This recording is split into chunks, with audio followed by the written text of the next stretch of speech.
समुद्र के ऊपरी तट पर, समुद्र के बाह्य धरातल पर तरंगे आपस में लड़ रही हैं।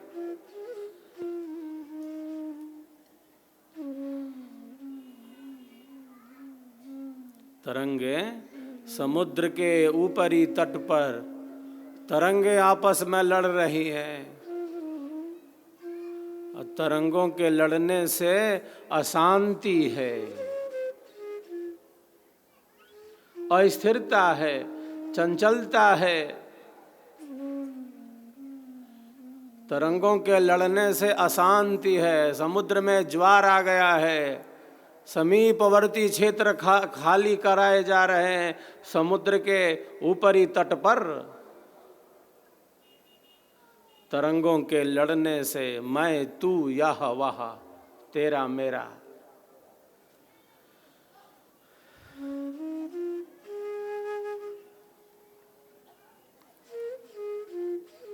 मैं तो यह वह मेरा तेरा। अनंत अनंत जन्म और जीवनों से ये सब घटित होता चला आ रहा है।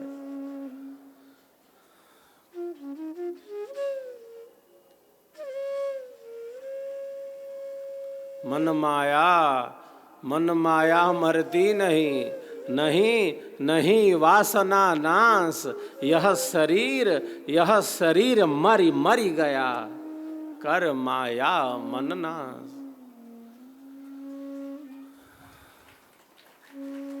अनंत अनंत जन्म और जीवनों से यह सब घटित होता चला आ रहा है। कितनी तरंगे हैं, कितनी तरंगे हैं। तरंगों के लड़ने से अशांति है, क्योंकि तरंगे आपस में लड़ रही हैं। मैं तू यह वह। अशांति है, चंचलता है, अस्थिरता है, उपद्रव है। क्यों? क्योंकि तरंगे लड़ रही है आपस में। पास खड़े पर्वत से ये तरंगे जा टकराती हैं। पर्वत खड़ा है, तरंगे टकरा कर वापस लौट आती हैं। लड़ रही हैं आपस में ये तरंगे। किन किन चीजों के लिए लड़ पड़ते हैं। मन में इतनी अशांति है, मन में इतनी अस्थिरता है, मन में इतनी व्याकुलता है, मन में इतनी अधीरता है।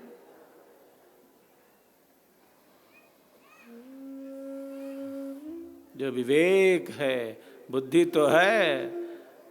तो है ही, लेकिन विवेक को जागृत करना पड़ता है। विवेक को जागृत करना पड़ता है।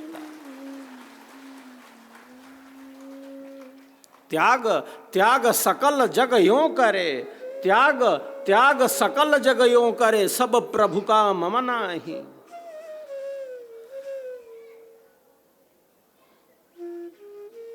कैसे एक साधक साधिका के अंदर सहज सेवा का भाव, त्याग का भाव गतिमान हो जाता है। समुद्र के ऊपरी तट पर तरंगों के लड़ने से अशांति है। समुद्र के बाह्य धरातल पे तरंगे आपस में लड़ रही हैं।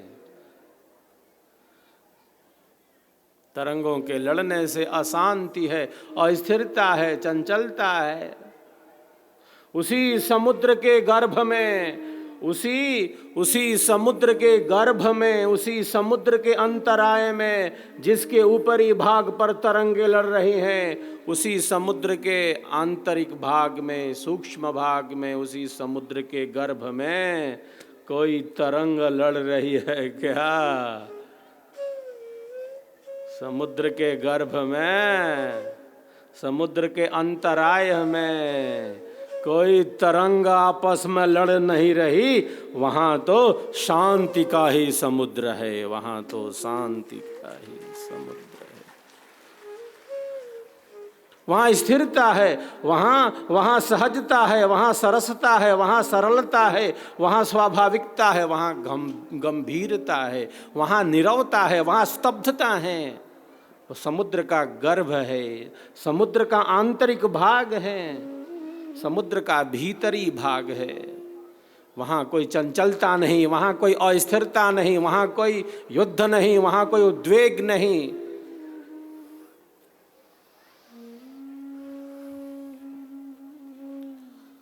वहाँ तो शांति का ही समुद्र है, वो समुद्र का गर्भ है, वो समुद्र का अंतराय है, वो समुद्र का आंतरिक भाग है।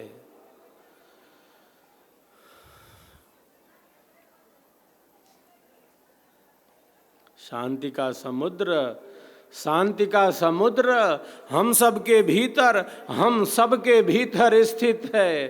शांति का अनंत समुद्र हम सबके भीतर स्थित है, क्योंकि शांति स्वरूप, परम शांति स्वरूप परमात्मा हम सबके भीतर निहित है, हम सबके भीतर स्थित है।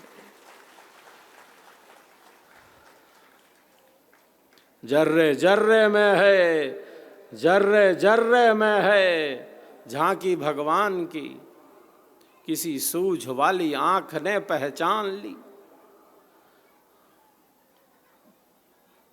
सब जगह वही है, उससे भिन्न कुछ है नहीं। दृश्य के पीछे वही अदृश्य है, सबका आधार वही है। ईशावास्यमिदं, ईशावास्यमिदं सर्वं यत् किंच जगत्याम जगत तेन त्यक्तेन भुंजीथः मा गृधः कस्य सिद्धनम, मा गृधः कस्य सिद्धनम। सब कुछ उसी का है, क्योंकि सृष्टि के मूल में वही है।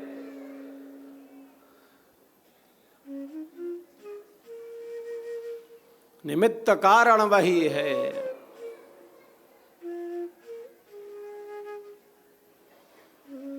हम सबके जीवन का आधार वही है, सभी प्राणियों का आधार वही है, सबके भीतर सूक्ष्म रूप से वही प्रतिष्ठित है।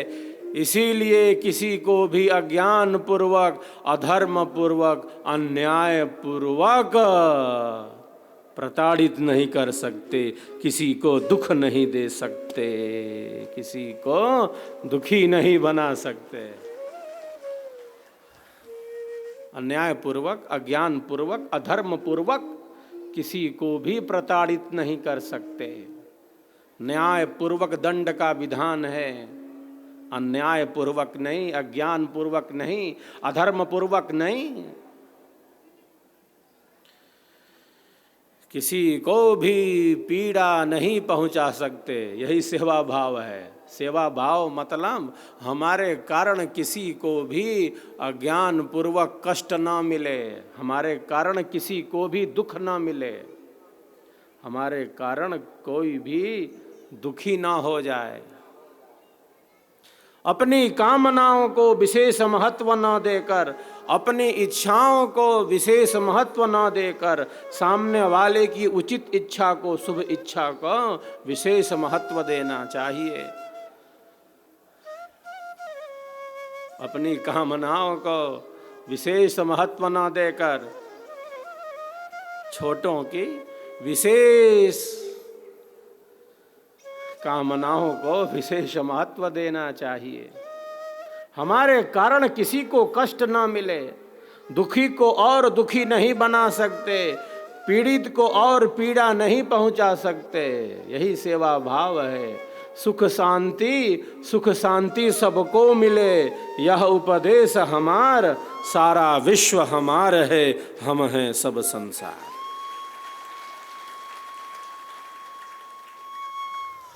यही सेवा भाव है। हमारे कारण सुख ही सुख मिले, सबको शांति ही शांति मिले, हमारे कारण किसी को कष्ट ना मिले अज्ञान पूर्वक।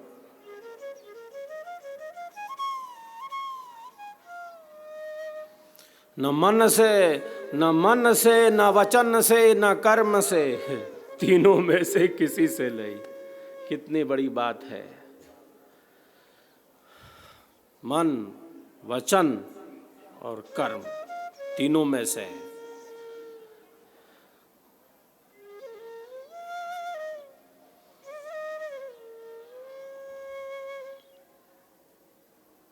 न मन से, न वचन से, न कर्म से किसी को भी पीड़ित नहीं कर सकते, किसी को दुख नहीं पहुंचा सकते। क्यों? क्योंकि सब प्रभु के जीव हैं, सब ईश्वर के जीव हैं, सबके भीतर वही बैठा है सूक्ष्म रूप से।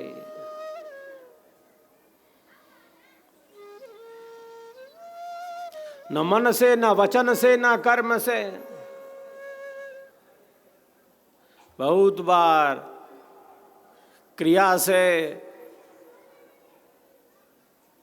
कोई अनुचित व्यवहार नहीं है, वाणी भी ठीक है, लेकिन मन में चल रहा है, मन में चल रहा है, मन में चल रहा है, मन में कुछ है, वाणी कुछ बोल रही है और क्रिया उससे भिन्न हो रही है।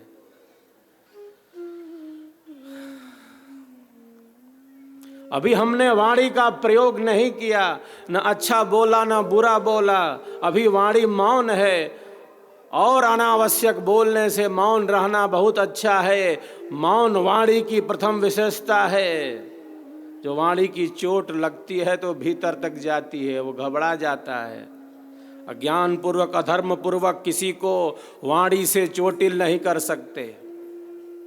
वो गांठ बना लेता है कि ऐसा बोला था, वो गांठ बना के बैठ जाता है कि ऐसा बोला था, उस समय ऐसा किया था।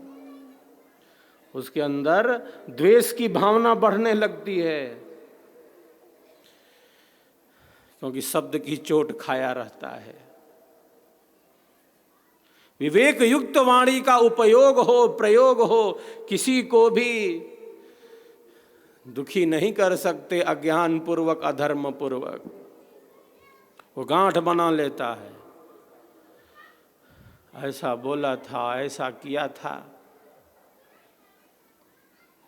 द्वेष की भावना बलवती हो जाती है।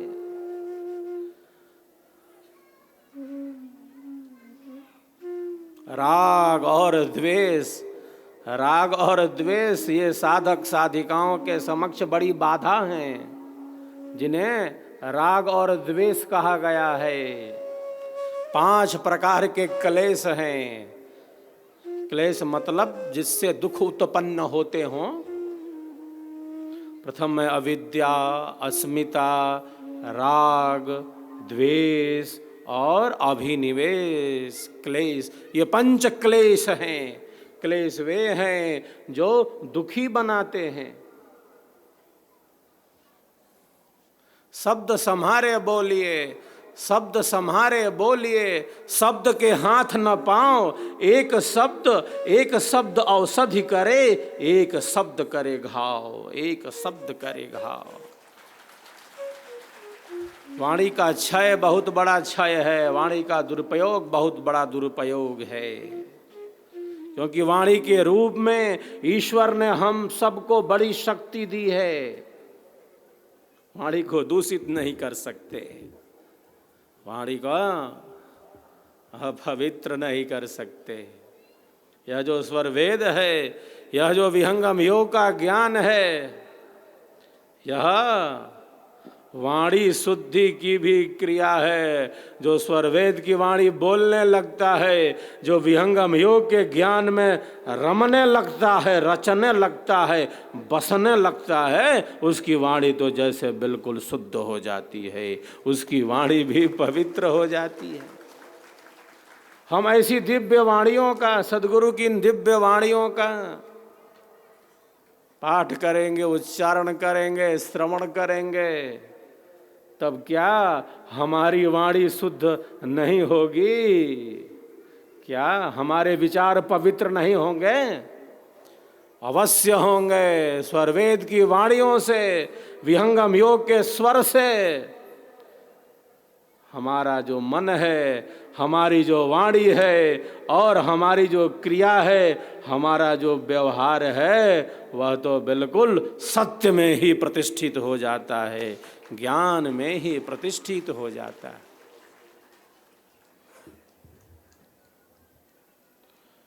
तो क्षमा कर दो, क्षमा मांग लो, दोनों बातें हैं। जिससे क्षमा मांगना है मांग लो, जिसको क्षमा करना है कर दो। कोई गांठ बना के ना बैठे के हैसन बोलले रहल, हैसन कैले रहा, तो वह बतियावादी तो बाहर लड़ाता रहा।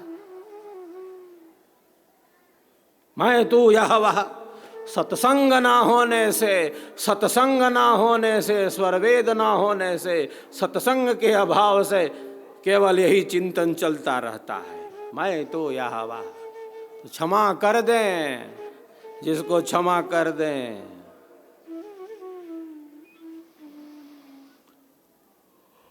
उसके पास नहीं जा सकते क्षमा मांगने, तो यहीं से मांग लें कि क्षमा कर दें हमको।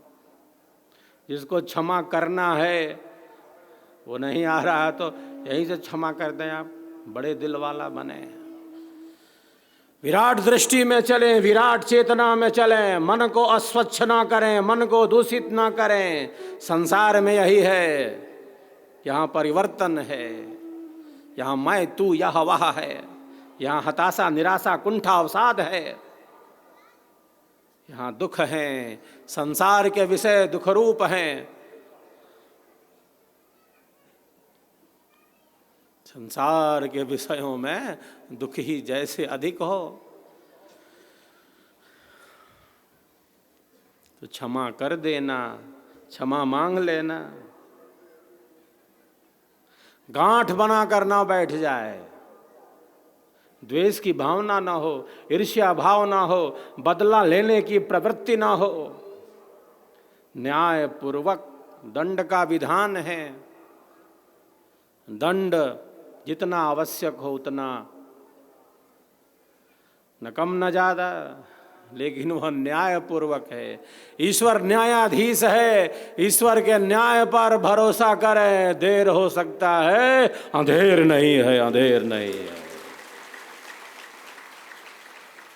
वो न्यायकारी है, उसे न्याय पसंद है, वो कर्माध्यक्ष है, वह फल प्रदाता है। हम अपने मन को दूषित क्यों करें? अन्यों के व्यवहार से हमारा मन दूषित ना हो, हमारा मन स्वच्छ रहे।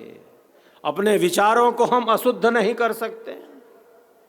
ईश्वर न्यायाधीश है, ईश्वर कर्माध्यक्ष है, ईश्वर फल प्रदाता है। उसको न्याय पसंद है, अन्याय बिल्कुल नहीं। सभी जीवों को उनके कर्मों के अनुसार वह अवश्य ही फल देता है, अवश्य ही फल देता है। अवश्यमेव भोक्तव्यम कृतम कर्म शुभाशुभम। जिस प्रकार के कर्म हैं वो शुभ हो वो अशुभ हो, प्रत्येक कर्म फलदायी है।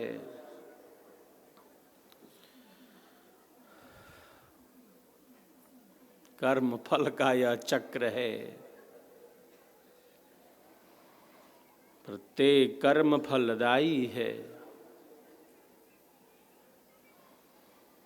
ईश्वर को कर्मों का फल देना है, वो किसी को दुखी नहीं बनाना चाहता। ईश्वर के पास दुख है नहीं। लोग कहते हैं कि बड़ा दुख देहला भगवान, बड़ा दुख मिलता है। भगवान के कहाँ मना है दुख देहल? भगवान के लगे दुख है ही नहीं के, जकरा लगे दुख है ही नहीं के तू कहाँ से दे दी? ईश्वर के लगे दुख है ही नहीं के तो कहाँ से दुख दे दिल बा? ईश्वर आनंद स्वरूप है, शांति स्वरूप है। दुख उसे छू नहीं सकता, शांति उसे छू नहीं सकती। वो कहाँ से दुख दे दिया?